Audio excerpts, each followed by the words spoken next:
Qui n'a jamais ressenti du stress?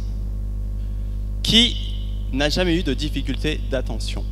Bon, on est tous passés par l'école ou on y est encore. En psychologie, le stress, ce sont des tensions qu'on perçoit, qui débordent nos défenses. Et les difficultés d'attention, c'est le fait d'avoir du mal à se concentrer, d'être distrait. Pourtant, vous n'êtes pas tous malades. Vous n'avez pas eu l'impact de telles difficultés dans la vie quotidienne. Mais certains, oui. Certains sont considérés comme malades, surtout quand il s'agit des difficultés d'attention. Vous connaissez sans doute ce qu'on appelle le trouble déficitaire de l'attention et de l'hyperactivité, le TDAH. Vous savez, les gamins qui bougent dans tous les sens et qui ont du mal à se concentrer. Vous imaginez leurs difficultés? C'est pas simple. Et c'est pour ça qu'ils ont des aides médicales ou scolaires comme le tiers-temps. Mais pour ceux qui n'ont pas cette maladie, qui ne sont pas dans cette catégorie, mais qui ont quand même des symptômes. Imaginez une ligne qui aille d'ici à là, c'est-à-dire du normal au pathologique, ce qu'en psychologie nous appelons un continuum. Ceux qui sont ici sont dits normaux, mais ceux qui sont là sont dits malades.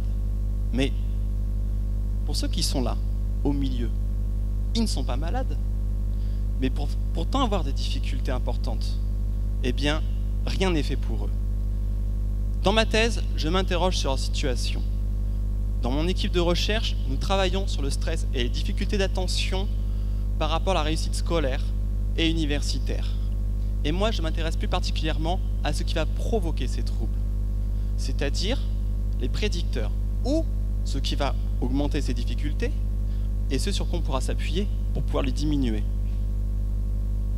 J'ai par exemple travaillé sur les troubles du sommeil chez les enfants en maternelle. Avec des questionnaires, j'ai pu montrer leur lien avec le stress et les difficultés d'attention.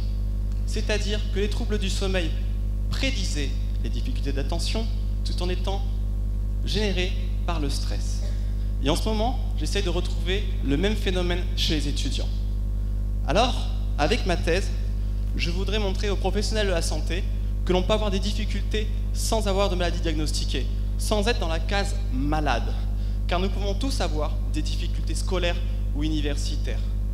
Et au final, avec ma thèse, j'aimerais pouvoir mettre en place des interventions ciblées sur la réduction du stress, des difficultés d'attention en tenant compte de leurs prédicteurs comme les troubles du sommeil, pour nous aider tous dans notre réussite, c'est-à-dire des interventions qui s'adresseront à tout le monde. Merci.